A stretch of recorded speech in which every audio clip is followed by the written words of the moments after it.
നമസ്കാരം, പവർ സെന്ററിലേക്ക് സ്വാഗതം.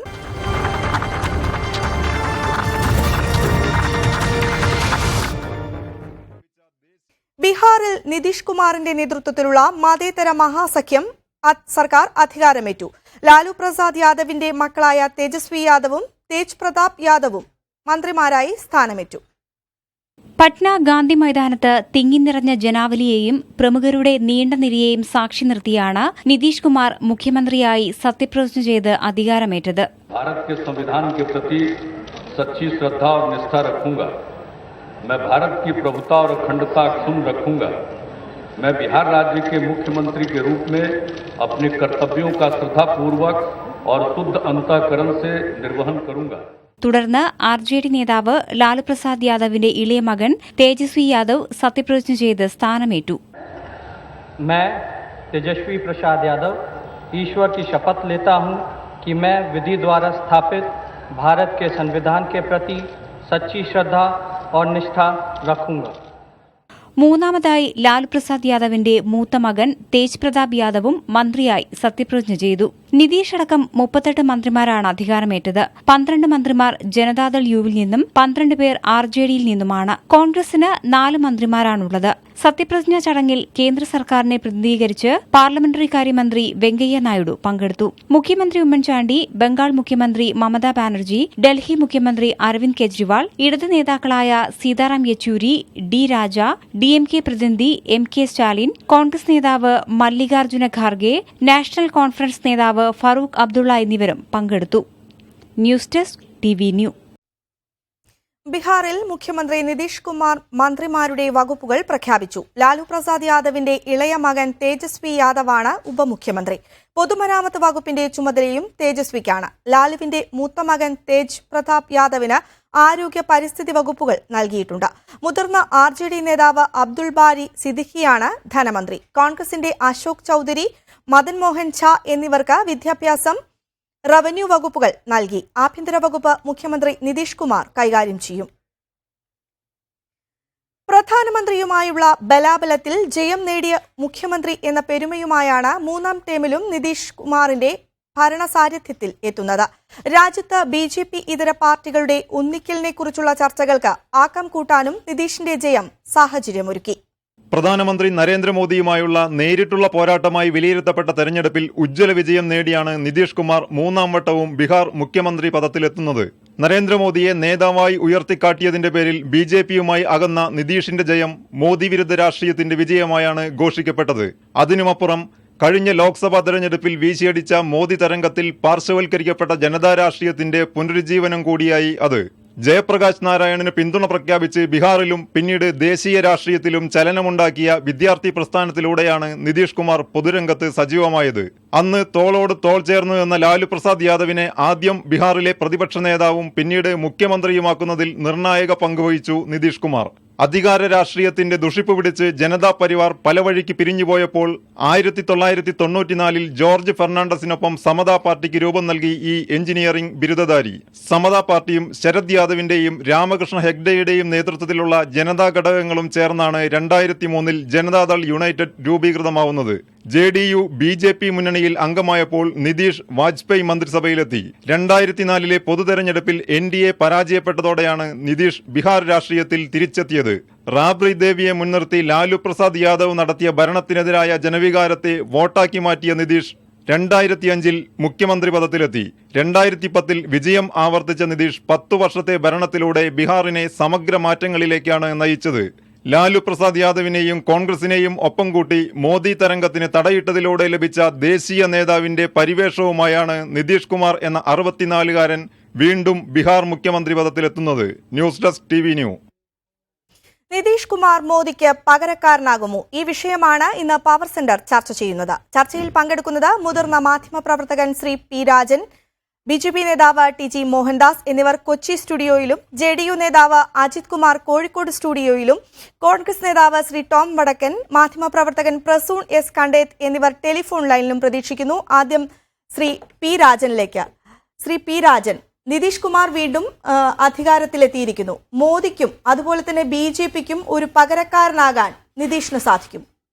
നിതീഷിന് സാധിക്കുമെന്ന് ചോദിച്ചു കഴിഞ്ഞിട്ടുണ്ടെങ്കിൽ മറ്റു കക്ഷികൾ സമ്മതിച്ചാൽ സാധിക്കും. പക്ഷേ ഇപ്പോൾ ഇന്ന് തന്നെ ഒരാളെ അത് പറഞ്ഞിട്ടുള്ളൂ. കോൺഗ്രസ്സാണ് പ്രധാനമായ പാർലമെൻറ്റിലെ പ്രതിപക്ഷം. അവർക്ക് ആഗ്രഹം ഉപേക്ഷിക്കാനുള്ള ഒരു സന്മനസ് ഇതുവരെ വന്നതായിട്ടുള്ളതിന് തെളിവില്ല. എന്ന് മാത്രമല്ല, ബീഹാറിൽ കഴിഞ്ഞ അസംബ്ലി തെരഞ്ഞെടുപ്പിൽ നടന്ന ഒരു പ്രധാനമായ ഒരു ആരോപണം, അത് എത്രത്തോളം ശരിയാണെന്നുള്ളത് പിന്നെ നമുക്ക് ചർച്ച ചെയ്യാം.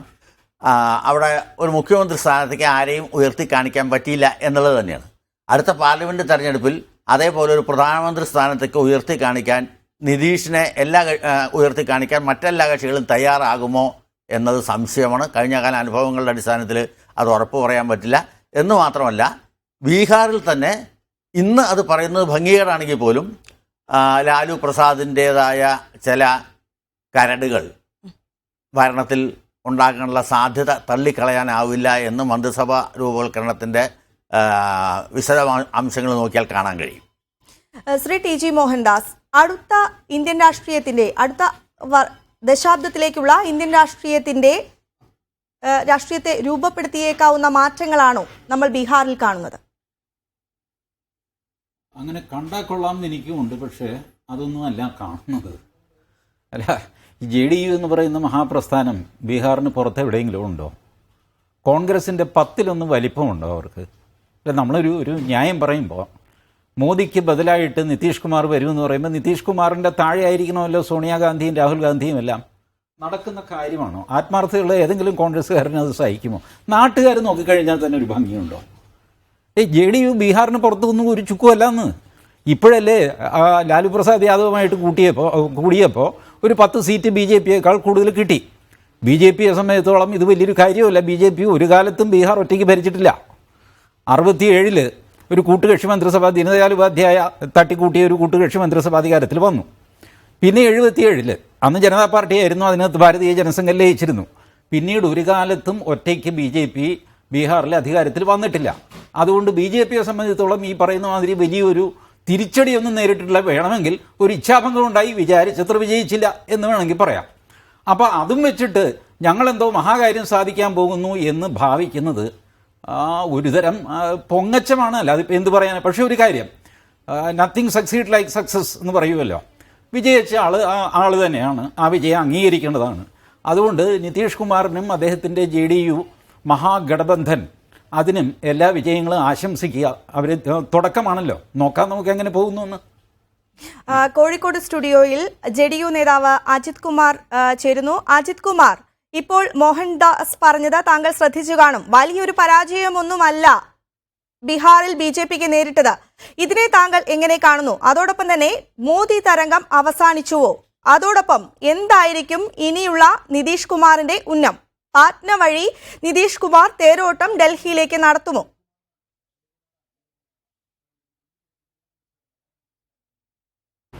ശ്രീ മോഹൻദാസ് സൂചിപ്പിച്ചത് വലിയൊരു നഷ്ടം സംഭവിച്ചിട്ടില്ല എന്നുള്ളതാണ്. 91 സീറ്റിൽ നിന്നും 53 സീറ്റായി കുറയുന്നത് ഒരു നഷ്ടമായി മാത്രമേ അക്കത്തിൻ്റെ കണക്കിൽ കാണാൻ സാധിക്കുകയുള്ളൂ. മറ്റൊന്ന് ശ്രദ്ധിക്കേണ്ടത്, അടിയന്തരാവസ്ഥയ്ക്ക് ശേഷം ഇന്ത്യയിൽ ഒരു വലിയ രാഷ്ട്രീയ മാറ്റമുണ്ടായിട്ടുണ്ട്. അടിയന്തരാവസ്ഥയിൽ ജയിലിൽ കിടന്ന നേതാക്കളായിരുന്നു ആ മാറ്റത്തിന് തുടക്കം കുറിച്ചത് എന്ന് പറയുമ്പോൾ പെട്ടെന്നുണ്ടായ ഒരു മുന്നണിയായിട്ടാണ് അല്ലെങ്കിൽ ഒരു കൂട്ടുകെട്ടാണ് ജനതാ പാർട്ടിക്ക് രൂപം നൽകുകയും ജനതാ പാർട്ടി അധികാരത്തിലെത്തുകയും ചെയ്തത്. അത്തരത്തിൽ BJPക്കെതിരായ ഒരു മുന്നണിക്ക് രൂപം നൽകാനാണ് JDU ഇന്ത്യയിൽ ഒട്ടാകെ ശ്രമിച്ചുകൊണ്ടിരിക്കുന്നുണ്ട്. അതിൻ്റെ തുടക്കം മാത്രമാണ് ബീഹാറിൽ കണ്ടത്. BJPയെ സംബന്ധിച്ചിടത്തോളം ഡൽഹിയിലെ പരാജയം, തുടർന്ന് ബീഹാറിലുണ്ടായപ്പോഴത്തെ പരാജയം, അത് മറിച്ചു പിടിക്കാൻ വേണ്ടി നടത്തുന്ന ചില ശ്രമങ്ങൾ ആയി മാത്രമേ ഇതിനെ കാണാൻ സാധിക്കുകയുള്ളൂ.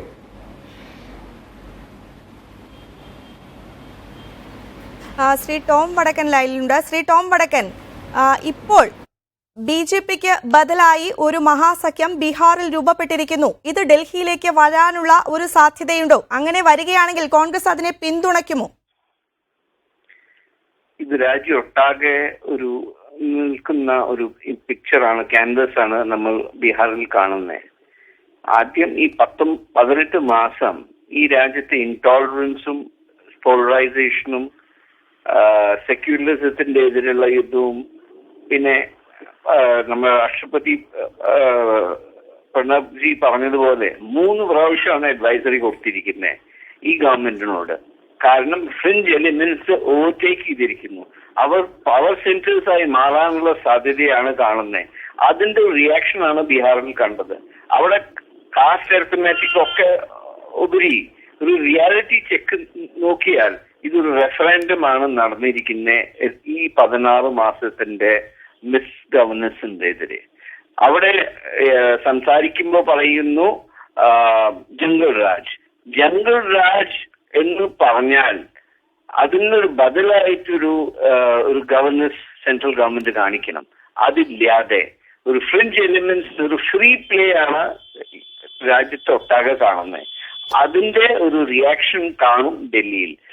എർത്ത്ക്വേക്ക് നടന്നിരിക്കുന്നത് ബീഹാറിലാണ്, 8 റിക്ടർ സ്കെയിലാണ്. എപ്പി സെന്റർ ഡൽഹിയാണ്. തീർച്ചയായും ഒരു പ്രോട്ടോടൈപ്പ് ആണ് ബീഹാറിൽ കാണുന്നത്. അതിന്റെ റിഫ്ലക്ഷൻ ഓൾ ഇന്ത്യ ലെവലിൽ വരാൻ പോകുന്ന എല്ലാ ഇലക്ഷനും ഇതിന്റെ ഒരു റിഫ്ലക്ഷൻ ആയിട്ടാണ് ഞാൻ കാണുന്നത്. ശ്രീ ടോം വടക്കൻ, രാജ്യത്ത് അസഹിഷ്ണുത വർദ്ധിക്കുന്നു എന്ന് താങ്കൾ തന്നെ പറയുന്നു. അപ്പോൾ ഒരു മതേതര ബദൽ സംവിധാനം രാജ്യത്ത് ഉണ്ടാകേണ്ടത് വലിയൊരു ആവശ്യം ആണ് എന്നുകൂടി താങ്കൾ അംഗീകരിക്കുകയാണെങ്കിൽ നിതീഷ് കുമാർ നേതൃത്വം നൽകുന്ന ഒരു ബദലിന് കോൺഗ്രസ് പിന്തുണ നൽകുമോ? ഇതിപ്പോ ഞാൻ പറഞ്ഞത് ഒരു പ്രോട്ടോടൈപ്പ് ആണ് ഒരു ഗവൺമെന്റ് ഫോം ചെയ്തിരിക്കുന്നത്. ഇത് നാഷണൽ ലെവലിൽ എങ്ങനെ ട്രാൻസ്ലേറ്റ് ചെയ്യും, എന്താണ് ഫോർമാറ്റ്, ഫിഗേഴ്സ്, ഇത് എവിടേക്കാണ് റീജിയണൽ ലീഡേഴ്സിനുള്ള അവർക്കുള്ള ഹോൾഡ്, അതൊക്കെ ശ്രദ്ധയിൽ വെച്ച് ഒരു സിമെന്റിംഗ് ഫോഴ്സിന്റെയാണ് കോൺഗ്രസിന്റെ റോൾ. അപ്പോ അവിടെ നിതീഷ് കുമാർ ബീഹാറിലുണ്ടെങ്കിലും മമത വെസ്റ്റ് ബംഗാൾ അല്ലെങ്കിൽ CPM വെസ്റ്റ് ബംഗാൾ, ഇവരൊക്കെ കൂടി ഒരുമിച്ച് ഒരു നാഷണൽ ഒരു ഓൾട്ടർനേറ്റീവ് ആയി ഒരു സെൻട്രൽ ഗവൺമെന്റ് ഇമർജ് ചെയ്യുന്നതാണ് വിശ്വാസം. കാരണം ഭാരതീയ ജനതാ പാർട്ടിയിൽ തന്നെ ഇവരുടെ മാർഗദർശക് മണ്ഡൽ അവിടെയും ഒരു മേജർ സ്പ്ലിറ്റ് ആയിട്ടാണ് കാണുന്നത്.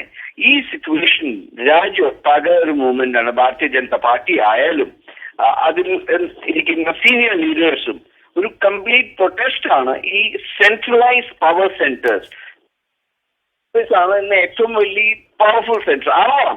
പക്ഷെ ഇത്ര എല്ലാ സെൻട്രൽ മിനിസ്റ്റേഴ്സിനും ഒരു റൂളില്ലാത്ത സ്ഥിതിയാണ് വന്നിരിക്കുന്നത്. പവർ സെന്റർ കംപ്ലീറ്റ് ഫോക്കസ്ഡ് ആണ് പ്രൈം മിനിസ്റ്റർ ഓഫീസ്.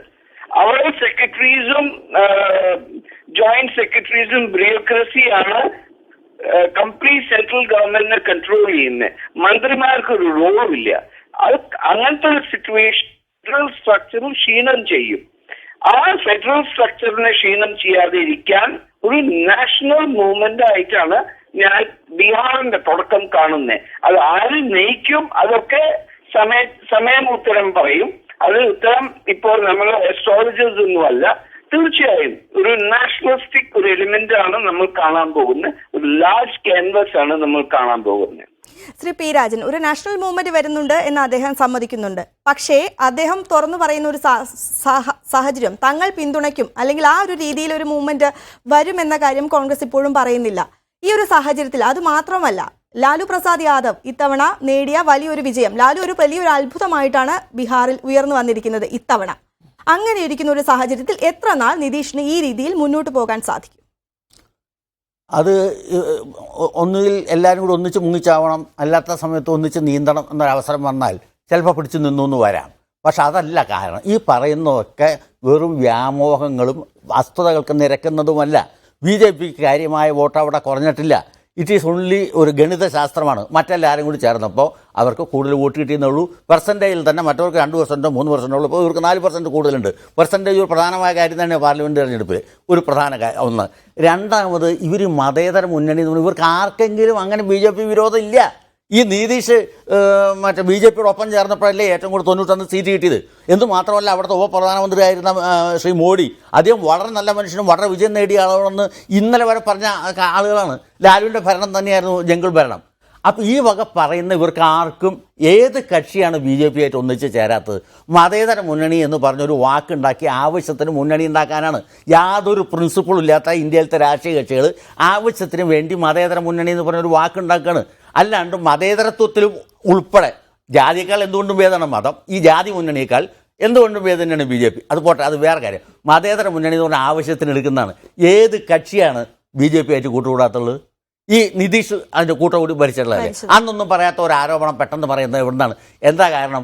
കുറച്ച് തൻ്റെ പ്രാമാണിത്വം വർദ്ധിപ്പിക്കാനും മുസ്ലിമുകളെ പേടിപ്പിച്ച് നിർത്തുന്ന മുസ്ലിമുകളുടെ വോട്ട് പിടിക്കാനും. BJP അത്ര മണ്ടന്മാരുടെ പാർട്ടിയൊന്നുമില്ല. അവർ ഒരു സ്ട്രാറ്റജി വർക്ക് ചെയ്തിട്ടാണ് ആ ഹരിജനങ്ങളുടെ നേതാവായിട്ടുള്ള ബീഹാറിലെ മുഖ്യമന്ത്രി അവർക്ക് വേണ്ടത്ര വിജയം നേടിയില്ലെങ്കിലും ഇപ്പുറത്ത് പസ്വാനെ നിർത്തിയിട്ടുണ്ട്. മുസ്ലിമുകളുടെ ഇടയിലും ഭാഗ്യവശാൽ ഈ സഹായിച്ചോളും. കാരണം മണിശങ്കരയ്യർ പോയി പാകിസ്ഥാനിൽ നടത്തുന്ന പ്രസംഗവും അതേപോലെ തന്നെ IS നടത്തുന്ന പ്രവർത്തനവും കൊണ്ട് വിവേകമുള്ള മുസ്ലിമുകൾ BJPക്ക് വോട്ട് ചെയ്യുന്ന അടുത്ത തവണ കാണാൻ സാധിക്കും നിങ്ങൾക്ക്. അതിൻ്റെ പ്രധാനമായ കാരണം ഇവർ തന്നെയാണ്. ഇല്ലാത്ത ആക്ഷേപങ്ങൾ ഉന്നയിച്ച് പാകിസ്ഥാനിൽ പോയി പ്രചരണം നടത്തുക, അങ്ങനെയുള്ള കാര്യങ്ങൾ കൊണ്ടാണ്. അല്ലാതെ ഇപ്പം നടന്നത് വെറും ഗണിതശാസ്ത്രത്തിൻ്റെ വിജയമാണ്. നിതീഷ് കുമാർ ഒരു ബദലായിട്ട് വരുന്നാൽ തീർച്ചയായിട്ടും കോൺഗ്രസിൽ ഇന്നുള്ള ഏത് നേതാക്കന്മാരും വേദനേറിയും അത് ഇന്ത്യയിലേക്ക് നല്ലതാണ്. ഒരു പരിധി വിട്ട് അത്ര വലിയ വൃത്തികേട് ചെയ്യുന്ന ഒരാളല്ല. കോൺഗ്രസ്സുകാർക്ക് പിന്നെ മണ്ടന്മാരുടെ പാർട്ടിയും യാതൊരു നേതാവും ഇല്ലാത്ത അങ്ങനെ അവർ പൊക്കിക്കൊണ്ട് നടക്കുന്നു എന്നുള്ളതല്ലാതെ എത്രയോ കാലത്തൊരു പ്രവർത്തനം കൊണ്ട് എല്ലായിടത്തും കുറേ ശാഖയുണ്ട്. അതുകൊണ്ട് അവർക്ക് തന്നെയാണ് ശ്രീ മോഹൻദാസ് ചൂണ്ടിക്കാണിച്ച പോലെ എണ്ണത്തിൻ്റെ അടിസ്ഥാനത്തിൽ പറയേണ്ടത്. മറ്റൊരു പ്രാദേശിക പാർട്ടി തന്നെയാണ്. ഈ പ്രാദേശിക പാർട്ടികളിൽ നിന്ന് ഇപ്പോഴത്തെ തെരഞ്ഞെടുപ്പിൽ ഉയർന്നു വന്ന പിടിച്ചു കെട്ടി എന്നെല്ലാം പറയുമ്പോൾ ആവശ്യമുള്ള കാര്യങ്ങൾ മാത്രമേ പറഞ്ഞു. ഡൽഹി തെരഞ്ഞെടുപ്പ് കഴിഞ്ഞപ്പോൾ ഇത് പറഞ്ഞു. അതിനുശേഷം ഹരിയാന, മഹാരാഷ്ട്ര, ജാർഖണ്ഡ് മൂന്നിലും BJP ജയിച്ചു. മിണ്ടുന്നില്ല. ഈ ജാതി രാഷ്ട്രീയ പ്രചരണം നടത്തുന്നതിന് മാധ്യമങ്ങൾ കൂട്ടു നിൽക്കുകയല്ല വേണ്ടത്. ആളുകളെ കാര്യങ്ങൾ പറഞ്ഞ് മനസ്സിലാക്കുകയാണ് വേണ്ടത്.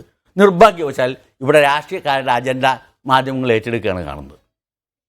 പക്ഷെ BJP ഉയർത്തിവെക്കുന്ന കുറേ കാര്യങ്ങളുണ്ടല്ലോ, അസഹിഷ്ണുത ഉൾപ്പെടെയുള്ള കാര്യങ്ങൾ, അതിനെയൊക്കെ പിന്തുണയ്ക്കാൻ കഴിയുമോ? BJPയോടുള്ള അസഹിഷ്ണുത തെരഞ്ഞെടുപ്പിൽ ജയിച്ചു കഴിഞ്ഞാൽ മോഡിയെ പിറ്റേ ദിവസം പള്ളി പൊളിച്ചു തുടങ്ങി. ഇപ്പം പള്ളി പൊളിച്ച എവിടെ പോയി? ആരെങ്കിലും ഒരാൾ ചോദിച്ചിട്ട് ആ പള്ളി പൊളിച്ച എവിടെ? ഡൽഹിയിൽ 2 പള്ളി പൊളിച്ചതെന്ന് ഈ വടക്കൻ ഉൾപ്പെടെ പറഞ്ഞു വരുത്തിയില്ല. ശുദ്ധ അസംബന്ധങ്ങൾ പറയുന്നതിന് പ്രൊപ്പഗാൻഡയാണത്. ആ പ്രൊപ്പഗാൻഡയ്ക്ക് കൂട്ടു നിൽക്കണം. നിങ്ങൾ പിടിച്ചു നിർത്തി ചോദിക്കണം മാധ്യമങ്ങളുടെ ജോലി. നിങ്ങൾ അന്ന് പറഞ്ഞ എന്തായി എന്ന് ചോദിക്കണം. ഏതെങ്കിലും ഒരു വ്യക്തി, ഞാനിപ്പോൾ നിങ്ങളോട് പറയാൻ നിൽക്കുക, അവിടെ ദാദ്രി സംഭവം ഉണ്ടായി, ഒരു ഹരിജന മാന്യനായ ഒരാളെ ഇവർ തല്ലിക്കൊന്നു എന്നൊരാൾ. ഇവിടെ കത്തോലിക്ക സഭയിലെ ഒരു അച്ഛൻ ഒരു ബാലികയെ പീഡിപ്പിച്ചിട്ട് ഒളിവിൽ നടക്കുകയാണ്. അതിൻ്റെ പേരിൽ മൊത്തം കത്തോലിക്ക സഭയെ ഞാൻ ഇങ്ങനെ മാധ്യമങ്ങളോട് ആവർത്തിച്ച് ആരോപിച്ചാൽ മാന്യതയുള്ളവർ ചെയ്യുന്നില്ല. അതാണ് കാരണം. ഇവരതല്ലേ ചെയ്തുകൊണ്ടിരിക്കുന്നത്. മുമ്പേ ഇവിടെ ഹരിജന മരണങ്ങൾ നടന്നിട്ടില്ലേ? ആ ഒരൊറ്റപ്പെട്ട സംഭവം മാത്രമല്ല, അവരുടെ കൂടെ നിൽക്കുന്ന നേതാക്കളായിട്ടുള്ള ഈ യഥാർത്ഥ പാസ്വാൻ തുടങ്ങിയ മാഞ്ചി തുടങ്ങിയ ഹരിജന നേതാക്കൾ ഇതിനെപ്പറ്റി ഒരു വലിയ പീഡനം പറഞ്ഞ് അവർ മാറുന്നില്ലല്ലോ. രാഷ്ട്രീയ പ്രചരണത്തിന് വേണ്ടി നടക്കുകയാണ്. മാധ്യമങ്ങൾ അജണ്ട ഉണ്ടാവാം, അജണ്ടയുടെ ഭാഗമായോ അല്ലാതെയോ അത് ഏറ്റെടുക്കുകയാണ്. നിങ്ങൾ വസ്തുനിഷ്ഠമായിട്ട് കാര്യങ്ങൾ കാണുന്നില്ല. BJP അധികാരത്തിൽ വന്നപ്പോൾ അന്ന് തൊട്ട് തന്നെ ഒരു ആരോപണം സ്ത്രീ വിരുദ്ധമാണെന്നാണ്. കിട്ടിയ ചാൻസിൽ 4 ക്യാബിനറ്റ് മന്ത്രിമാർ, 3 മറ്റേ മുഖ്യമന്ത്രിമാർ, ഇപ്പം സ്പീക്കർ ഗുജറാത്ത് ഉൾപ്പെടെ സ്ത്രീകളായി. ഇപ്പം ആ ആക്ഷേപമില്ല. പള്ളി വിളിച്ചത് കേൾക്കാനില്ല. ഹരിജന വർധനം എന്ന് പറഞ്ഞാൽ ഹരിജനങ്ങളുടെ സംഘടനകൾ അവരുടെ കൂടെയാണ് കൂടുതൽ നിൽക്കുന്നത്. ആദ്യം തന്നെ മായാവതി BJP ആയിട്ടായിരുന്നു വായിക്കും. ഇങ്ങനെ വസ്തുനിഷ്ഠമായ അല്ലാതെ ആരോപണങ്ങൾ ഉന്നയിച്ചു കൊണ്ടിരിക്കുകയാണ്. പിന്നെ അസഹിഷ്ണുത. ഏറ്റവും വലിയ ഹിന്ദുക്കളുടെ വിമർശകൻ ആരാണ് ആധുനിക കാലത്ത്? അംബേദ്കറാണ്. ആ അംബേദ്കറെ ഇവരാണ് ഏറ്റവും കൂടുതൽ ആരാധിക്കുന്നതും ആദരിക്കുന്നതും. ബ്രാഹ്മണ പാർട്ടി എന്ന് പറയുമ്പോൾ ആ പാർട്ടി ഏറ്റവും കൂടുതൽ ഇന്ത്യ ചരിത്രത്തിൽ അംബേദ്കർക്ക് ഇവരെ പോലെ ആദരവ് കൊടുത്ത വേറെ ആരുണ്ടോ? ഇതൊന്നും കാണാതെ പ്രൊപ്പഗാൻഡയ്ക്ക് വേണ്ടി കൂട്ടുനിൽക്കാൻ അത് ചില ആൾക്കാരുണ്ട്. ഞാനൊരു മാധ്യമ പ്രവർത്തനം നൽകി ഞാൻ അതിനില്ല ഏതായാലും.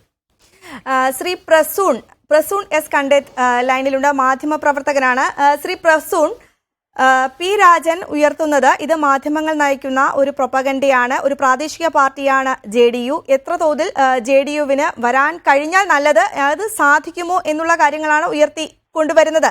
താങ്കൾക്ക് എന്ത് തോന്നുന്നു? ഒരിക്കലും പറഞ്ഞ ഒരു പ്രാദേശിക മുന്നോക്കമായിട്ട് അല്ലെങ്കിൽ പ്രാദേശിക തലത്തിൽ വരുന്ന ഒരു മുന്നേറ്റമായിട്ട് കണ്ടതിനെ വില കുറച്ച് കാണാൻ ഒരിക്കലും പറ്റില്ല. പിന്നെ എന്തുകൊണ്ട് 30-ലധികം റാലികൾ നടത്തിയ നരേന്ദ്രമോദിക്ക് അവിടെ സ്വാധീനം ഉണ്ടാക്കാൻ പറ്റിയില്ല എന്ന് ചോദ്യത്തിൽ വരുന്നുണ്ട്. ഞാൻ തിരഞ്ഞെടുപ്പ് കാലത്ത് ബീഹാറിലുടനീളം സഞ്ചരിക്കാൻ പറ്റിയിരുന്നു. അന്ന് തന്നെ നമുക്ക് വികസന നായകൻ എന്ന നിലയ്ക്ക് നിതീഷിന്റെ സ്വാധീനം എത്രത്തോളം ജനങ്ങളിലുണ്ട് എന്നതിന്റെ ഫീഡ്ബാക്ക് നമുക്ക് ലഭിച്ചിരുന്നു. ബീഹാർ തെരഞ്ഞെടുപ്പിൽ 5 ഘട്ടമായി നടന്ന തെരഞ്ഞെടുപ്പില് 1ഉം 5ഉം ഘട്ടങ്ങളായിരുന്നു നിർണായകം. 1-ാം ഘട്ടം കഴിഞ്ഞപ്പോൾ തന്നെ BJP വിലയിരുത്തിയിട്ടായി അവർക്ക് തിരിച്ചടി കിട്ടാൻ പോവാണെന്ന്. കാരണം സ്ത്രീകളുടെ ഒരു മുന്നേറ്റം ഉണ്ടായിരുന്നു ഇലക്ഷനിലെ. സ്ത്രീകൾ എന്തുകൊണ്ട് വന്നു എന്നുള്ള ഒരു കാര്യം ആ സമയത്ത് വളരെയധികം ചർച്ചയായി. സ്ത്രീകൾക്ക് വേണ്ടി അദ്ദേഹം നടപ്പാക്കിയ വികസന പരിപാടി, സ്ത്രീ ശാക്തീകരണം. ഈ തദ്ദേശ ലോക്കൽ ബോഡീസിൽ 50%, സർക്കാർ ജോലിയിൽ 35% സംവരണ സ്ത്രീകൾക്ക് കൊടുക്ക വഴി സ്ത്രീകളുടെ ഒരു മുന്നേറ്റം ഉണ്ടാക്കാൻ നിതീഷ് കുമാറിന് സാധിച്ചിരുന്നു. അതുപോലെ തന്നെ പെൺകുട്ടികളുടെ കാര്യത്തില് പെൺകുട്ടികൾക്ക് ഈ സൈക്കിൾ സൗജന്യമായിട്ട് കൊടുക്കുന്ന ഒരു പദ്ധതി അദ്ദേഹം നടപ്പാക്കണ്ടായി. അത് വളരെയധികം വിജയിച്ച ഒരു പദ്ധതിയാണ്. സ്കൂളുകളിലും കോളേജുകളും കൊണ്ട് പെൺകുട്ടികളെ ഡ്രോപ്പിംഗ് ഒഴിവാക്കാൻ പറ്റിയിട്ടുണ്ട്. അതുകൊണ്ട് ആ ഒരു വിഭാഗത്തിന്റെ ശക്തമായ ഒരു പിന്തുണ അദ്ദേഹത്തിന് ഉണ്ടായിട്ടെന്ന് ഉറപ്പാണ്. അതിനൊരു ഉദാഹരണം ഞാൻ പറ്റും. ഞങ്ങള് മഗധ റീജിയനിൽ, മഗധ ഭാഗത്ത് 2ാം ഘട്ടത്തിൽ തിരഞ്ഞെടുപ്പ് വരുന്ന മഗധ റീജിയൻ എന്ന് പറയുന്നത് ഈ എക്സ്ട്രീം ബാക്ക്വേർഡ് റീജിയൻ, ECB എന്ന് പറയുന്ന നമ്മുടെ ജിതിൻ കുമാർ മാഞ്ചിയൊക്കെ അദ്ദേഹത്തിന് ഏറെ സ്വാധീനമുണ്ടെന്ന് പറയുന്ന ഒരു ഭാഗമായിരുന്നു. അവിടെയൊക്കെ നമ്മൾ അദ്ദേഹത്തിന്റെ സ്വാധീനമുള്ള മേഖലകളിലേക്ക് പോയപ്പോൾ അവിടെയുള്ള സ്ത്രീകള് അവർ വീട്ടിനകത്തു നിന്ന് പുറത്തേക്ക് വന്നിട്ട് നമ്മളോട് സംസാരിക്കുമായിരുന്നു.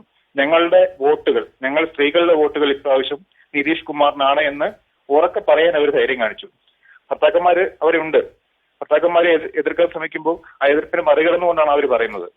അപ്പൊ അവർ പറഞ്ഞു, ഞങ്ങളെ സഹായിച്ചത്, ഞങ്ങൾക്ക് ഈ തരത്തിലുള്ള വികസനം ഉന്നമനം കൊണ്ടുവന്നത് നിതീഷ് കുമാറാണ്. അതുപോലെ തന്നെ വേറെ തരത്തിൽ ഞങ്ങൾ സ്ഥലത്തൊരു റാലിക്ക് പോയപ്പോൾ അവിടെ വയലിൽ നിന്ന് കൃഷിക്കിടയിൽ നിതീഷിന്റെ റാലി കാണാൻ വന്ന ഒരു അന്നപൂർണ ദേവി എന്ന് പറഞ്ഞ സ്ത്രീയെ പരിചയപ്പെട്ടു. അവർ പറയുന്നത്, എന്റെ ജോലി ഇവിടെ ഇടയ്ക്ക് വെച്ച് നിർത്തി ഞാൻ വന്നിരിക്കുകയാണ്, അദ്ദേഹത്തിന്റെ റാലി കാണണം, അദ്ദേഹത്തിന്റെ പ്രസംഗം കേൾക്കണം. അദ്ദേഹം ഞങ്ങൾക്ക് ഇവിടെ ഒരുപാട് കാര്യം നടപ്പാക്കിയ നേതാവാണ്. അദ്ദേഹത്തിന് വോട്ട് ചെയ്തില്ലെങ്കിൽ പിന്നെ ഞങ്ങള് എന്തിനാണ് ഇവിടെ ജീവിക്കുന്നതെന്നാണ് അവർ പറഞ്ഞത്. ശരിക്കും ആ ഒരു അവരുടെ നിലപാടുകള് തെരഞ്ഞെടുപ്പ് ഫലത്തിലും പ്രതിഫലിച്ചായിട്ട് കണ്ടു. നമ്മളൊരിക്കലും നിതീഷിന്റെ RJDയുടെ ലാലു പ്രസാദ് യാദവിന്റെ കക്ഷി RJD 80 സീറ്റ് നേടുമെന്ന് നമ്മൾ ഒരിക്കലും പ്രതീക്ഷിച്ചിരുന്നില്ല. എങ്കിൽ പോലും നിതീഷ് കുമാറിന്റെ തിരിച്ചുവരവ് ആ സമയത്ത് തന്നെ പ്രകടമായിരുന്നു. അത് അദ്ദേഹം നടത്തിയ വികസനമാണ്. വികസനം എന്ന് പറയുമ്പോൾ പ്രാദേശിക തലത്തില് ഇപ്പം ബീഹാറിലെ അവസ്ഥ വന്ന് ബീഹാർ ഇപ്പോഴും പിന്നോക്ക അവസ്ഥയിൽ തന്നെയാണ്. റോഡുകളില്ല, ഗ്രാമങ്ങൾ ഇപ്പോഴും കറണ്ട് എത്താത്ത ഗ്രാമങ്ങളുണ്ട്. കോഴിക്കോട് സ്റ്റുഡിയോയിൽ നിന്ന് അജയ് കുമാർ ചേരുന്നു, JDU നേതാവ്. അജയ് കുമാർ, നമുക്കറിയാം 10 വർഷത്തോളമായി ഭരണത്തിലിരിക്കുകയായിരുന്നു നിതീഷ് കുമാർ. നിതീഷ് കുമാറിന്റെ ഒരു ഭരണവിരുദ്ധ വികാരമല്ല കണ്ടത്. ആ രീതിയിൽ നോക്കുമ്പോൾ ഈ ഒരു വികസന തുടർച്ച തന്നെയായിരിക്കുമോ ഇനിയുള്ള കാലയളവിലും നിതീഷ് ചെയ്യുക?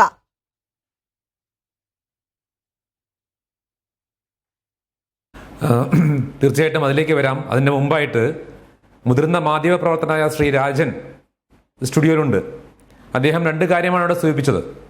ഒന്ന്, JDU ഒരു പ്രദേശത്ത് അല്ലെങ്കിൽ ഒരു സംസ്ഥാനത്ത് മാത്രം ഒതുങ്ങി നിൽക്കുന്ന ഒരു പാർട്ടിയാണെന്ന്. മറ്റൊന്ന്, BJPക്കെതിരെ ഉണ്ടാകുന്ന വികാരങ്ങൾ മാധ്യമ സൃഷ്ടിയാണെന്നും. കേരളത്തിലെ ഒരു മുതിർന്ന പത്രപ്രവർത്തക എന്ന നിലയ്ക്ക് അദ്ദേഹത്തിൽ നിന്നും അത്തരം ഒരു കമന്റ് ഞാൻ പ്രതീക്ഷിച്ചിരുന്നില്ല. ഒരു രാജ്യത്തുണ്ടാകുന്ന പ്രശ്നങ്ങൾ ജനങ്ങളിലേക്ക് എത്തിക്കുക എന്നുള്ള മാധ്യമധർമ്മം മാത്രമാണ് മാധ്യമങ്ങൾ ഇന്ത്യയിൽ നടത്തിക്കൊണ്ടിരിക്കുന്നത്. ഇന്ത്യയിൽ വളർന്നു വരുന്ന അസഹിഷ്ണുതയ്ക്കെതിരെ ഉണ്ടാകുന്ന ബോധവൽക്കരണം അത് തീർച്ചയായും നടത്തേണ്ടത് മാധ്യമങ്ങളാണ്. ആ മാധ്യമധർമ്മമാണ് മാധ്യമങ്ങൾ നടത്തിക്കൊണ്ടിരിക്കുന്നത്. മറ്റൊന്ന്, JDU എന്ന് പറയുന്നത് ബീഹാറിൽ ഉള്ള ഒരു രാഷ്ട്രീയ കക്ഷിയാണെങ്കിലും അതിൻ്റെ വേരുകൾ സോഷ്യലിസം എന്ന ആശയത്തിലൂടെ ഇന്ത്യയിൽ മുഴുവൻ ഉണ്ട് എന്നുള്ളത് മറന്നുപോകരുത്. പഴയ ജനതാ പരിവാറിന്റെ കക്ഷികളെ ഒന്നിപ്പിച്ചുകൊണ്ട് ഒരു പുതിയ മുന്നേറ്റത്തിനാണ് JDU ശ്രമിച്ചുകൊണ്ടിരിക്കുന്നത്. അതുപോലെ ഇന്ന് അധികാരമേറ്റ നിതീഷ് സർക്കാർ വലിയ മാറ്റങ്ങൾ ബീഹാറിൽ വരുന്ന 5 വർഷക്കാലം കൊണ്ട് നടപ്പിലാക്കുമെന്ന കാര്യത്തിൽ യാതൊരു സംശയവുമില്ല. ഇവിടെ മാധ്യമപ്രവർത്തകനായ ശ്രീ പ്രസൂൺ സൂചിപ്പിച്ചല്ലോ, അദ്ദേഹം ബീഹാറിൽ തെരഞ്ഞെടുപ്പ് കാലഘട്ടത്തിൽ ഉണ്ടായിരുന്നു. ആ തെരഞ്ഞെടുപ്പ് കാലഘട്ടത്തിൽ അവിടുത്തെ സ്ത്രീകള് അദ്ദേഹത്തോട് പറഞ്ഞ കാര്യങ്ങൾ നേരത്തെ സൂചിപ്പിക്കുകയുണ്ടായി. അത് തന്നെയാണ് ബീഹാറിലെ ജനങ്ങളുടെ മൊത്തമായ വികാരം ഉണ്ടായത്. ആ മൊത്തമായ വികാരത്തിന്റെ പ്രതിഫലനമാണ് നമ്മൾ ഈ തെരഞ്ഞെടുപ്പിൽ കണ്ടത്. അതുകൊണ്ടാണല്ലോ 42% വോട്ടുകൾ ഈ മഹാസഖ്യത്തിന് നേടാൻ സാധിച്ചത്. ആ വോട്ടുകളാണ് ഇന്ന് 243 സീറ്റിൽ 178 സീറ്റും കരസ്ഥമാക്കിക്കൊണ്ട് ഈ മഹാസഖ്യത്തെ അധികാരത്തെ സഹായിച്ചത്. തീർച്ചയായിട്ടും ആ അധികാരത്തിലെത്തിച്ച ജനങ്ങളോട് തീർത്തും ഈ സർക്കാരിന് പ്രതിബദ്ധത ഉണ്ടാകും. വികസന കാര്യത്തിൽ യാതൊരു മുഷിപ്പുമില്ലാതെ യാതൊരു മടിയുമില്ലാതെ സേവന കാര്യത്തിൽ ഈ സർക്കാർ പ്രതിജ്ഞാബദ്ധമായി മുന്നോട്ട് നീങ്ങുമെന്ന സംശയം ആർക്കും വേണ്ട. അതുപോലെ മോഡിയുടെ കാര്യം സംസാരിച്ചല്ലോ. ബീഹാറിനെ അത്ര കാര്യമായിട്ടല്ല എടുക്കുന്നതാണ് ശ്രീ മോഹൻദാസ് പറഞ്ഞത്. അങ്ങനെയാണെങ്കിൽ 36 തെരഞ്ഞെടുപ്പ് റാലികളിൽ ബഹുമാന്യായ ഇന്ത്യൻ പ്രധാനമന്ത്രി സംസാരിക്കുകയുണ്ടായി. തെരഞ്ഞെടുപ്പിന്റെ തൊട്ട മുമ്പ് 1,20,000 കോടി രൂപയുടെ പ്രത്യേക പാക്കേജാണ് ബീഹാറിന് വേണ്ടി കരുതി വെച്ചത് എന്ന് അദ്ദേഹം പ്രഖ്യാപിക്കുകയുണ്ടായി. ഇത്തരം പ്രഖ്യാപനങ്ങൾ നടത്തുകയും 36 റാലികളിൽ പങ്കെടുത്ത് സംസാരിക്കുകയും ചെയ്യുന്നത് ബീഹാറിനെ ഒരു ചെറിയ സംസ്ഥാനമായി കണ്ടതുകൊണ്ടാണോ? ബീഹാർ നഷ്ടപ്പെട്ടപ്പോൾ അത് ചെറുതായി മാറുകയും ബീഹാറിന്റെ ഭരണം കിട്ടിയിരുന്നെങ്കിൽ അത് വലുതായി കാണുകയും ചെയ്യുന്ന രാഷ്ട്രീയത്തോട് ഞങ്ങൾക്ക് യോജിക്കാൻ സാധിക്കില്ല. ശ്രീ മോഹൻദാസ്, ഇതിന് മറുപടി. നിങ്ങൾ യോജിക്കേണ്ട JDU നേതാവേ, ഞാൻ ബീഹാർ ചെറിയ സംസ്ഥാനമാണെന്ന് പറഞ്ഞിട്ടില്ല. ബീഹാറിലെ തോൽവി നിസ്സാരമാണെന്ന് ഞാൻ പറഞ്ഞിട്ടില്ല. ആകെ പറഞ്ഞത് ഞങ്ങൾ ഒരിക്കലും ബീഹാറിൽ ഒറ്റയ്ക്ക് അധികാരത്തിൽ വന്നിരുന്നില്ല, ഇത്തവണയും വന്നില്ല. അതുകൊണ്ട് അതൊരു മഹാകാര്യമാണ്. നിങ്ങൾ ഈ പറയുന്ന തോൽവിയുണ്ടല്ലോ, തിരിച്ചടി എന്ന് നിങ്ങൾ വിശേഷിപ്പിക്കുന്ന സാധനം, അത് ഞങ്ങൾക്ക് വലിയ തിരിച്ചടിയൊന്നുമല്ല. ഞങ്ങൾ 1984 2 സീറ്റിലേക്ക് ചുരുങ്ങിയതാണ്. അവിടെ നിന്ന് ഞങ്ങളിപ്പോൾ എത്രയിലെത്തി? 300 ചില്ലാനും സീറ്റുണ്ട്. ഞങ്ങൾ ഓടുപൊളിച്ച് ലോക്സഭയിൽ കയറിയൊന്നും അല്ലല്ലോ, ജനങ്ങളുടെ വോട്ടല്ലേ ഞങ്ങൾക്കും കിട്ടിയത്. അതൊന്നും അംഗീകരിക്കാനുള്ള വൈഷമ്യം എന്താ? ഇതിലൊക്കെ രസം അതല്ല. കഴിഞ്ഞ 8-ാം തീയതിയാണ് ബീഹാറിലെ തെരഞ്ഞെടുപ്പിൻ്റെ റിസൾട്ട് വരുന്നത്. ഇന്ന് 20-ാം തീയതി, 12 ദിവസമായി.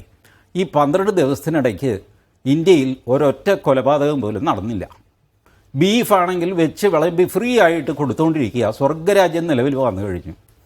ആകെ കൂടെ ഒരു അസഹിഷ്ണുത കാണിച്ചത് കേരള പോലീസ് മാത്രമാണ്. അവർ മനസമാധാനമായിട്ട് പെൺവാണിഭം നടത്തിക്കൊണ്ടിരുന്ന പിള്ളേരെ എടുത്തിട്ട് ജയിലിലിട്ടിരിക്കുക. ഇപ്പോൾ അത് മാത്രമാണ് അസഹിഷ്ണുതയുടെ ഒരു ഉദാഹരണമായിട്ട് ഞാൻ കാണുന്നത്. ബാക്കി സൂപ്പർ സ്വർഗരാജ്യം വന്നു കഴിഞ്ഞു. ഇനിയിപ്പോൾ എന്താ വേണ്ടത്? അടിച്ച് മുന്നേറുക തന്നെ. ഇങ്ങനെയൊക്കെ വിശ്വസിപ്പിക്കുകയും ചെയ്ത് ജീവിക്കുന്നതിൽ എനിക്ക്, നിങ്ങളങ്ങനെയൊക്കെ ചെയ്യുന്നതിൽ എനിക്ക് വിരോധമൊന്നുമില്ല. ഞാനാരാ ഇതിനൊക്കെ തടസ്സം പറയാൻ? ഞങ്ങൾ തോറ്റതിന് ഇപ്പോൾ മോദിയുടെ ആദ്യത്തെ റാലി രാഹുകാലത്താണ് തുടങ്ങിയത്, അതുകൊണ്ടാണ് തോറ്റുപോയെന്നൊരു ജ്യോത്സ്യൻ ക്ലെയിം ചെയ്തു. ശരിയല്ലേ? തോറ്റില്ലേ ഞങ്ങൾ? ആ ജ്യോത്സ്യനും ശരിയാണ്. ആർക്കും എന്ത് വേണമെങ്കിലും പറയാം. മനസ്സിലായോ? ഗ്രഹണ സമയത്ത് ഞാഞ്ഞൂല് വരെ തലപോക്കും എന്ന് മാത്രമേ എനിക്ക് പറയാനുള്ളൂ.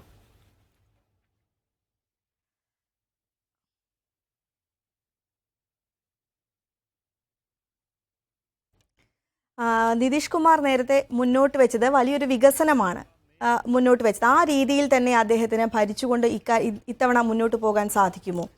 സാധിക്കേണ്ടതാണ്. ഇപ്പം ലാലുവിൻ്റെ മാത്രമേ അതിൽ പ്രശ്നമുള്ളൂ. BJPക്കാർ ഏതായാലും പ്രശ്നം ഉണ്ടാക്കുന്ന എനിക്ക് തോന്നുന്നില്ല. ലാലുവിൻ്റെ മാത്രമേ അതിൽ പ്രശ്നമുള്ളൂ. ആവശ്യം വരുമ്പോൾ അഴിമതി വിരോധം പറയുക, അല്ലെങ്കിൽ മതവിരോധം പറയുക. അഴിമതി വലത്തുവശത്ത് ലാലും ഇടതുവശത്ത് ബാലകൃഷ്ണപിള്ളയെ നിർത്തിക്കൊണ്ടുള്ള അഴിമതി ഇതൊക്കെയാണ് ഞാൻ പറയുന്നത്. ഇതൊക്കെ നമ്മുടെ രാഷ്ട്രീയ പ്രൊപ്പഗാൻഡകളുടെ ഭാഗമാണ്. അവർ ഇലക്ഷൻ ജയിച്ചപ്പോൾ അല്ലെങ്കിൽ തന്നെ പൊളിഞ്ഞുകൊണ്ടിരിക്കുന്ന ഒരു സംഘത്തിന് ഒരു ഇലക്ഷൻ ജയിക്കുമ്പോൾ അതൊരു ആവേശമായിട്ട് അവർ പറയും. അപ്പോൾ പോലും സത്യസന്ധത പാലിക്കുന്നില്ല. സത്യസന്ധതയാണെങ്കിൽ എന്താണ്? ഡൽഹി തെരഞ്ഞെടുപ്പ് കഴിഞ്ഞിട്ട് ജാർഖണ്ഡ്, മഹാരാഷ്ട്ര, പിന്നെ ഹരിയാന, ഇതിൽ BJP ആണ് ജയിച്ചത്.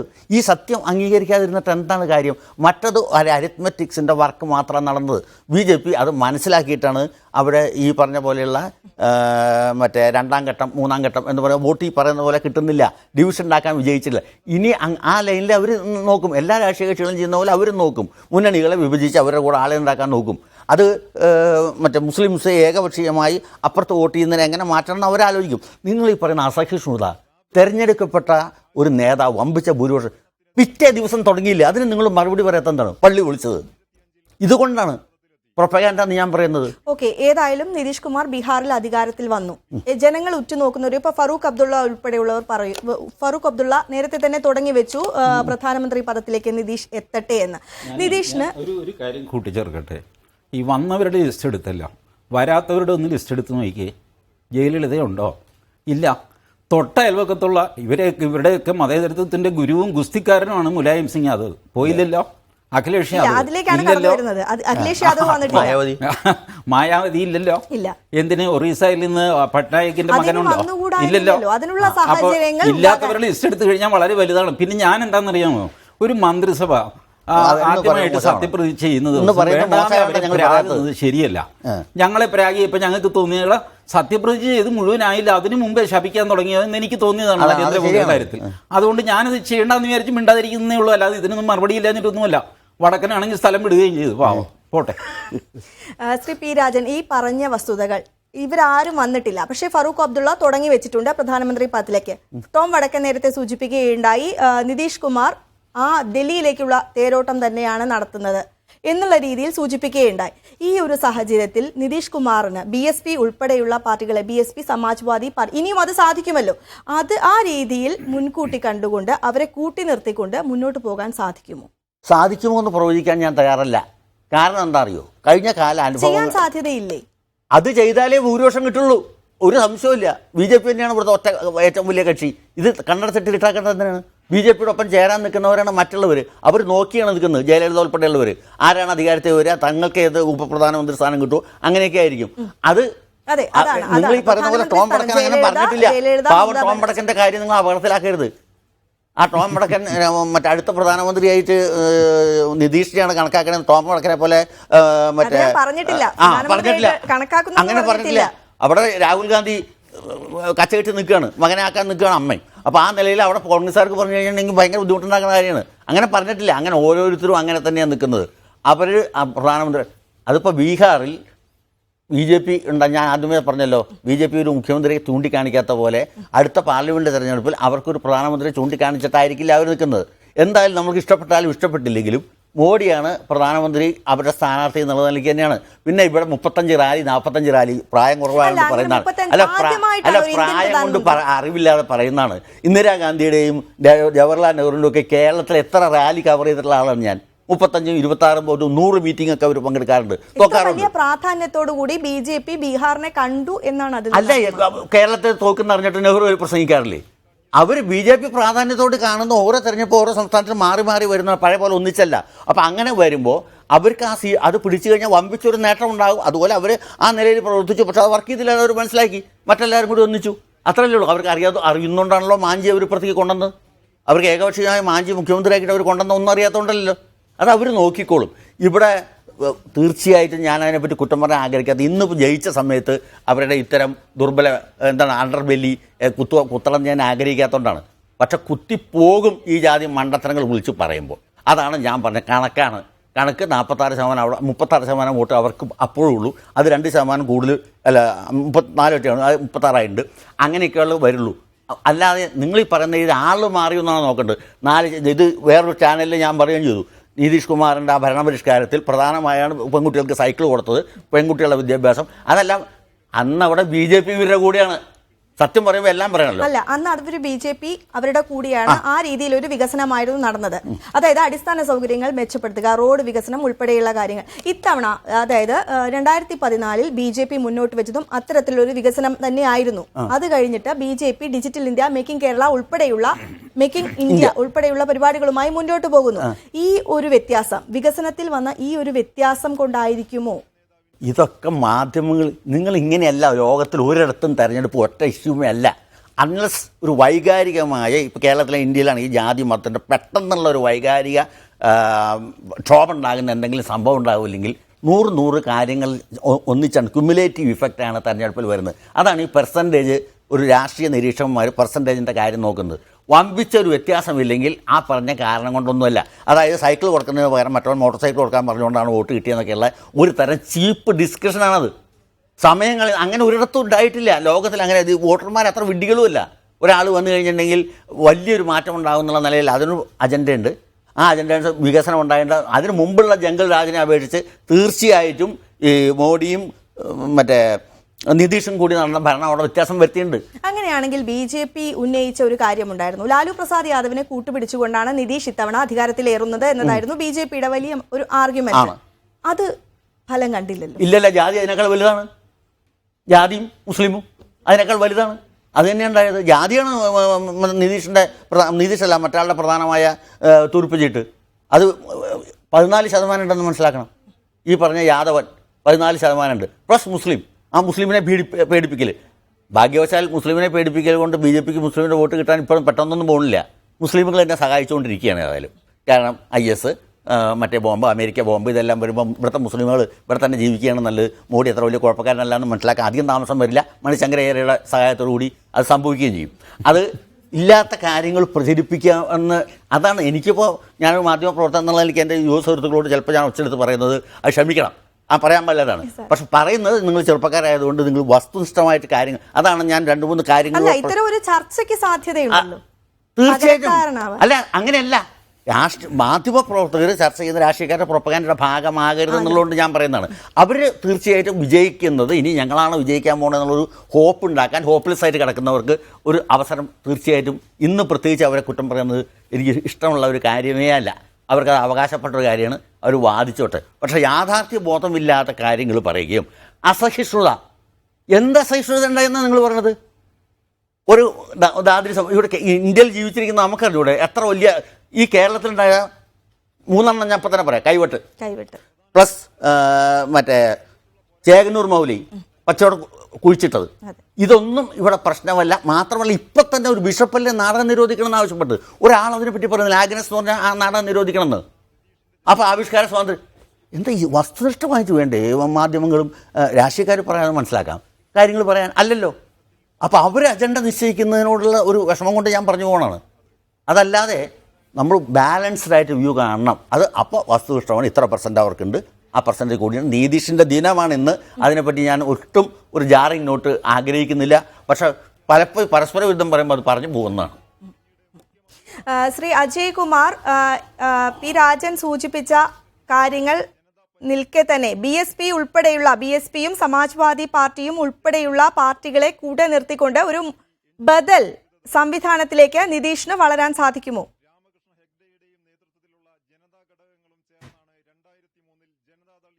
BSPയെയും സമാജ്വാദി പാർട്ടിയും ഒരുമിച്ച് നിർത്താൻ സാധ്യമല്ലല്ലോ.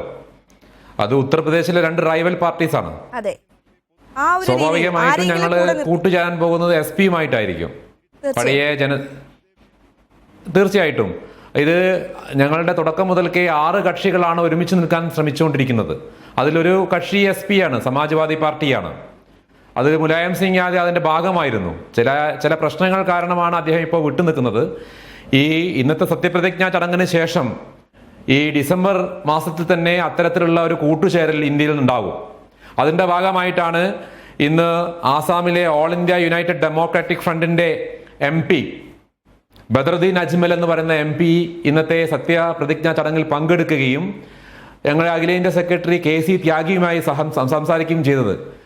അടുത്ത വർഷം വരാനിരിക്കുന്ന തെരഞ്ഞെടുപ്പ് നടക്കുന്ന ആസാമിലടക്കം പുതിയ മുന്നണികൾക്ക് രൂപം നൽകാൻ പോവുകയാണ്. അതിനെ കോൺഗ്രസിനെ മാറ്റി നിർത്തിക്കൊണ്ടൊരു മുന്നണിയല്ല ഇവിടെ ഉദ്ദേശിക്കുന്നത്. കോൺഗ്രസിനെ ഒപ്പം നിർത്തിക്കൊണ്ട്, കോൺഗ്രസ്സാണ് ഇന്ത്യയിലെ എല്ലാ സംസ്ഥാനങ്ങളിലും രാഷ്ട്രീയ പ്രസ്ഥാനങ്ങളിലും ഒന്ന്. അതുകൊണ്ട് കോൺഗ്രസിനെ അടക്കമുള്ള മുന്നണിയിലാണ് ഉണ്ടാവുക. അതിനുള്ള ഒരു വയാമീഡിയ അല്ലെങ്കിൽ അത് ചർച്ചയ്ക്ക് വെക്കുന്ന ഒരു രാഷ്ട്രീയ കക്ഷിയായിട്ടാണ് JDU വളർന്നു വരുന്നത്. ആ ചർച്ചയിലാണ് ഇന്നത്തെ ഈ മുന്നണി സംവിധാനം കൂടുതൽ ശക്തിപ്പെടുത്താൻ പോകുന്നതും. അതിന്റെ ഭാഗമായിട്ട് SP-യെയും അതുപോലുള്ള മറ്റേ കക്ഷികളെയും എല്ലാം കൂട്ടുകൂടുന്ന ആൾക്കാർക്ക് സംശയമില്ല. അതിനുള്ള ശ്രമങ്ങൾ ആരംഭിച്ചു കഴിഞ്ഞിട്ടുണ്ട്. ഈ കൂട്ടുകൂടലിന്റെ കാര്യം തന്നെയാണ് ഇവിടെ നേരത്തെ സൂചിപ്പിച്ചത്. ജയലളിത, മമതാ ബാനർജി, ഇത്തരത്തിലുള്ള ആളുകൾ കൂടിയുണ്ട്. ഇവരെയൊക്കെ കൂടെ നിർത്താൻ നിതീഷിന്റെ തന്ത്രങ്ങൾക്ക്, പാടവങ്ങൾക്ക് സാധിക്കുമോ? അല്ല, ആദ്യം നമ്മൾ ശ്രമിക്കുന്നത് വിട്ടുപോയ ജനതാ പാർട്ടിയിലെ കക്ഷികളെ അവരെ ഒന്നിച്ചു കൊണ്ടുവരിക എന്നുള്ളതാണ്. അതിനുശേഷം മാത്രമേ അതിന് പുറത്തുള്ള കക്ഷികളുമായിട്ടുള്ള ചർച്ചകൾ നടത്തുകയുള്ളൂ. ആദ്യം പഴയ ജനതാ പരിവാറിലുണ്ടായിരുന്ന അല്ലെങ്കിൽ ജനതാ കക്ഷികളായിരുന്ന കക്ഷികൾ, വിട്ടുനിൽക്കുന്ന കക്ഷികളെ ഒരുമിച്ച് കൊണ്ടുവരാനുള്ള ശ്രമമാണ് നടത്തുന്നത്. അതാണ് ഞങ്ങളുടെ അഖിലേന്ത്യാ അധ്യക്ഷൻ ശരത് യാദവും നിതീഷ് കുമാറും അതിന് തുടക്കം കുറിച്ചിരിക്കുന്നത്.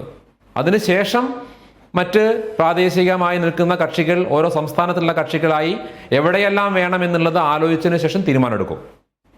പ്രസൂൺ ചേരുന്നു. പ്രസൂൺ, ഇവിടെ ശ്രീ പി രാജൻ ചൂണ്ടിക്കാട്ടിച്ച ചില കാര്യങ്ങളുണ്ട്. BJPക്ക് വലിയ നഷ്ടമൊന്നും സംഭവിച്ചിട്ടില്ല ബീഹാറിൽ എന്ന് തന്നെയാണ് അദ്ദേഹം പറയുന്നത്. വസ്തുതയാണോ ഇത്? വോട്ടിംഗ് ശതമാനം നോക്കുവാണെങ്കിൽ BJPക്ക് വലിയ കുറവ് വന്നിട്ടില്ല. പക്ഷേ ഈ സംസ്ഥാന അസംബ്ലി തിരഞ്ഞെടുപ്പുകളിൽ ഇത്രയധികം പ്രാധാന്യം മോദി അധികാരത്തിലേറ്റ ശേഷം ഇത്രയധികം പ്രാധാന്യത്തോടെ കണ്ടിരുന്ന തെരഞ്ഞെടുപ്പ് വേറെയില്ല. കഴിഞ്ഞ കൊല്ലം മഹാരാഷ്ട്രയിൽ ജയിച്ചു, ഹരിയാനയിൽ ജയിച്ചു. പക്ഷെ അതിനേക്കാളൊക്കെ പ്രാധാന്യം ബീഹാറിലെ ജയിക്കുക എന്നതിന് BJP കൊടുത്തിരുന്നു. കാരണം BJPയുടെ 243 സീറ്റ് അതുതന്നെയാണ് ഏറ്റവും പ്രധാനം. കാരണം ഇപ്പം നമുക്കെല്ലാം അറിയാം, ലോക്സഭയിലെ BJPക്ക് അല്ലെങ്കിൽ NDAക്ക് നല്ല ഭൂരിപക്ഷമുണ്ട്. അവിടെ ഒരു ബില്ല് പാസ്സാക്കിയെടുക്കാൻ ഒരു ബുദ്ധിമുട്ടുമില്ല. പക്ഷേ അത് രാജ്യസഭയിൽ ചെല്ലുമ്പോൾ അവിടെ മുട്ടി തകർന്നു വീഴുകയാണ്. ഇനി അവർക്ക് അവരുടെ നയങ്ങൾ നടപ്പാക്കാൻ ഒരു ബില്ല് പാസ്സാക്കിയെടുക്കാൻ രാജ്യസഭയിലെ ഭൂരിപക്ഷം അനിവാര്യമാണ്. അതുകൊണ്ട് രാജ്യസഭയിൽ കൂടെ ഭൂരിപക്ഷം ഉണ്ടാക്കിയെടുക്കേണ്ട ആ ഒരു നീക്കത്തിന്റെ ഭാഗമായിട്ട് തന്നെയാണ് ബീഹാറും ഇനി വരുന്ന യുപിയും BJPയുടെ അല്ലെങ്കിൽ NDAയുടെ അവരുടെ പ്രധാന ലക്ഷ്യമാവുന്നത്. അത് പിടിച്ചെടുക്കുക, അസംബ്ലി നിയമസഭ പിടിച്ചെടുക്കുക എന്നത് അവരുടെ പ്രധാന ലക്ഷ്യമാവുന്നത് അതുകൊണ്ടാണ്. ആ തരത്തിൽ നോക്കുമ്പോൾ ബീഹാറിൽ അവർക്ക് നേടിയെടുക്കാൻ പറ്റാത്തത് BJPക്ക് ഒരു തിരിച്ചടി തന്നെയായിട്ട് വേണം നമുക്ക് കണക്കാക്കണം. പിന്നെ മാത്രമല്ല, നേരത്തെ BJPയുടെ മോദിയുടെ പ്രചരണത്തിന്റെ കാര്യം പറഞ്ഞു. ശരിക്കും മോദിയെ കേന്ദ്രീകരിച്ചുകൊണ്ട് തന്നെയാണ് BJP ബീഹാറിൽ പ്രചരണം നടത്തിയത്. സംസ്ഥാനത്ത് അവരെ മുഖ്യമന്ത്രിയെ അവർ പ്രഖ്യാപിച്ചിരുന്നില്ല. അതല്ലേ പതിവെന്ന് ചോദിച്ചാൽ ഡൽഹിയിൽ അവര് കിരൺബേദിയെ പ്രഖ്യാപിച്ചിരുന്നു. ഇവിടെ സുശീൽ കുമാർ മോദി ഉണ്ടായിരുന്നു, അദ്ദേഹത്തെ പ്രഖ്യാപിച്ചില്ല. അതിന് പകരം ഇവരെ ഇടയ്ക്കിടയ്ക്ക് ചില സൂചനകൾ മാത്രം കൊടുത്തു. ഞങ്ങൾ പിന്നോക്ക വിഭാഗത്തിലെ ഏതെങ്കിലും നേതാവിനെ മുഖ്യമന്ത്രിയാക്കാൻ സാധ്യതയുണ്ട്, അങ്ങനെയുള്ള ചില സൂചനകൾ മാത്രമാണ് നൽകിയത്. പക്ഷെ എപ്പോഴും പ്രധാന ഫോക്കസ് എന്ന് പറയുന്നത് മോദിയിലേക്ക് തന്നെയായിരുന്നു.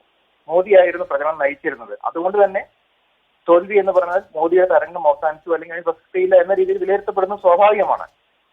പിന്നെയാണ് ഞാൻ പറഞ്ഞ ഈ BJPയുടെ ഒരു സ്ട്രാറ്റജി, ബീഹാറിനെ സംബന്ധിച്ചുള്ള സ്ട്രാറ്റജി അത് വിജയിച്ചില്ല എന്ന് തന്നെയാണ് വരുന്നത്. അതുകൊണ്ട് ഇനി യുപി തെരഞ്ഞെടുപ്പ് എത്രത്തോളം ശ്രദ്ധയോടുകൂടി അവർ നീങ്ങുമെന്നുള്ളത് ഇനി കണ്ടറിയണം.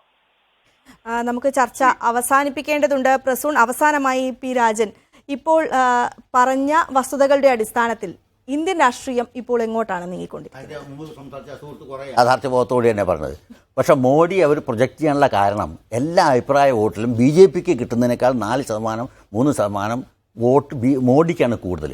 അത് മുതലെടുക്കാൻ വേണ്ടി നോക്കുകയാണ്. മോഡി തന്നെയാണ് BJPയുടെ മുഖം. അതിന് വോട്ട് കിട്ടാൻ ശ്രമിക്കുക എന്നുള്ളത് പണ്ട് ജവഹർലാൽ നെഹ്റുവിനെ നിർത്തിയിരുന്ന, കോൺഗ്രസ് നിർത്തിയിരുന്ന പോലെ അത് എല്ലാ കാലത്തും എല്ലാവരും ചെയ്യുന്നതാണ്. അതുകൊണ്ടാണ് നമ്മൾ ഈ കാര്യങ്ങൾ ഇപ്പോൾ രാഷ്ട്രീയ കക്ഷി ജയിച്ചു കഴിഞ്ഞാൽ അവർക്ക് അവകാശവാദം ഉന്നയിക്കാം. ഇത് ഇപ്പോഴത്തെ താങ്കളുടെ ചോദ്യത്തിനനുസരിച്ച് അത് എങ്ങനെ വരും എന്ന് ചോദിച്ചാൽ അവർ പരിശ്രമിക്കും. അദ്ദേഹം പറഞ്ഞ് സോഷ്യലിസ്റ്റുകൾ ഒന്നിപ്പിക്കാൻ നോക്കും. അവിടെ തന്നെ മുലായം സിംഗ് ഈ പ്രതിസന്ധിയിൽ നിന്ന് BJP എങ്ങനെയാണ് കരകയറാൻ? ചേട്ടാ, ഈ കേരളത്തിലെ ജനതാദളിനെ ഒന്നിപ്പിക്കാൻ പറ ആദ്യം. ഈ 2 ഗ്രൂപ്പ് ഉണ്ടല്ലോ, ഒരു നാട്ടുകാരെ മുഴുവൻ ഒന്നിപ്പിക്കാൻ. ആസാമിൽ നിന്ന് ആൾ വന്നു, ഞാനും മുതലേച്ചനും കൂടെ പാമ്പിനെ പിടിക്കാൻ പോവാണെന്നൊക്കെ പറയുന്ന ആൾക്കാർ ഇവിടെ ഈ 4, 3, 7 പേരും ഒന്നിച്ച് നിൽക്കുന്നില്ല. ഞാൻ പിന്നെ ഇതൊക്കെ ഞാൻ പറഞ്ഞില്ലേ, ഇന്നത്തെ ഒരു ദിവസം അവരുടെ ദിവസമാണ്, വെറുതെ അവരെ മനോഷണം വേണ്ട. പറയാൻ പോയി കഴിഞ്ഞാൽ ഒരുപാടൊക്കെ ഉണ്ട്. BJPക്ക് ഇതിലൊരു പ്രതിസന്ധിയില്ല. അതാണ് ഞാൻ നേരത്തെ അദ്ദേഹം തെറ്റിദ്ധരിച്ചു. ബീഹാറിനെ നിസ്സാരമാക്കിയിട്ടില്ല ഞാൻ പറഞ്ഞത്. തോൽവി അത്ര വലിയ തോൽവിയല്ല. കാരണം ഞങ്ങൾ ഒരിക്കലും അവിടെ ഒറ്റയ്ക്ക് ഭരണത്തിൽ ഉണ്ടായിരുന്നില്ല. ഭരണത്തിൽ വരണമെന്ന് ആഗ്രഹിച്ചു, കിട്ടിയില്ല. അതൊരു ഇച്ഛാഭംഗമാണ്. അത് തിരിച്ചടിയോ അല്ലെങ്കിൽ ആത്മഹത്യ ചെയ്യേണ്ട ഒരു തോൽവിയാകുന്നത് എങ്ങനെയാ? ഇനി തോൽവി തന്നെ ഞങ്ങൾ എത്ര കണ്ടവരാണ്.